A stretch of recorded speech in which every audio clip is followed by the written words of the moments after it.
রাধে রাধে বন্ধুরা, welcome back to my channel. তো তোমরা সকলে কেমন আছো? আশা করি খুব ভালো আছো, আর আমিও কিন্তু খুব ভালো আছি। তো আজকে কিন্তু তোমরা সকলেই জানো যে আজকে মহা দ্বাদশী, কিন্তু আমাদের কিন্তু আজকে গোস্বামী মতে একাদশী। তো আজকে আমাদের একাদশী ব্রত। আজকে বৃহস্পতিবার, 21শে মার্চ। আর আজকে হচ্ছে শুক্লা দ্বাদশী। গোস্বামী মতে ব্যঞ্জলি মহাদ্বাদশীর উপবাস হবে। ব্যঞ্জলি মহাদ্বাদশী তোমরা অনেকেই এর ব্যাপারটা জানো না। তো মহাদ্বাদশীতে আছে, কিন্তু মহাদ্বাদশীতে মাধবেন্দ্র পুরীপাদেরও তিরোভাব। আবার আমাদের দাদু গুরু শ্রীমৎ হরেকৃষ্ণ দাস বাবাজি মহারাজেরও তাদের তিরোভাব দিবস। তো আমাদের কাছে আজকে দিনটা কিন্তু খুবই গুরুত্বপূর্ণ দিন, আর খুবই মানে ভালো দিন আজকের আমাদের জন্য। তো আমরা চাই যে আজকের দ্বাদশীটা যেন খুব ভালোভাবে পালন করতে পারি উপবাস করে, যাতে আমরা অধিক ফল পাই। আর এই একাদশী সম্বন্ধে আজকে তোমাদের সাথে একটু বেশি বেশি নয়, অল্প একটু কথা বলবো। অষ্টম মহা দ্বাদশী ব্রত পালনে একান্ত প্রয়োজনীয়তা, এটা হচ্ছে একাদশী আছে আমাদের। তার মধ্যে হচ্ছে ব্যঞ্জলি একাদশী হচ্ছে তার মধ্যে একটা। তো প্রত্যেকটা একাদশী আমরা কেন করি এর কিন্তু বিস্তার আছে। তো এটা বেশি কথা না বাড়িয়ে বলতে শুরু করি। একাদশী ব্রত প্রসঙ্গে অষ্টম মহাদ্বাদশীর ব্রত কথাও বিশেষভাবে জ্ঞাতব্য।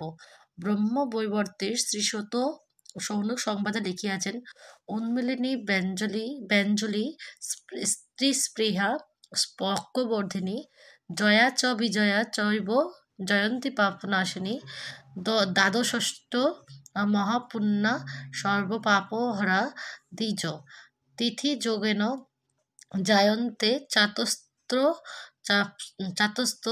চাপরাস্ততা নক্ষত্র যোগাচ্চ বলাৎ পাপ প্রশময়ন্তি তা। তো এই শ্লোকটার কথা বলতে চেয়েছেন যে, অর্থাৎ হে বিপ্র, উন্মূলিনী ব্যঞ্জলি স্ত্রীস্পৃহা পক্ষবর্ধনী জয়া বিজয়া জয়ন্তী ও পাপনাশিনী এই অষ্টম মহাদ্বাদশী মহাপুণ্য স্বরূপিণী ও সর্বপাপ হারিণী। ইহার মধ্যে 4টি তিথি যোগে ও শেষে 4টি নক্ষত্র যোগে সংঘটিত। ইহারা সকলেই পাতক রাশি ধ্বংস করে দেয়। তাহলে এই অষ্টাদশীর বিশেষ রূপ হচ্ছে এক একজনের একটা নিয়ম।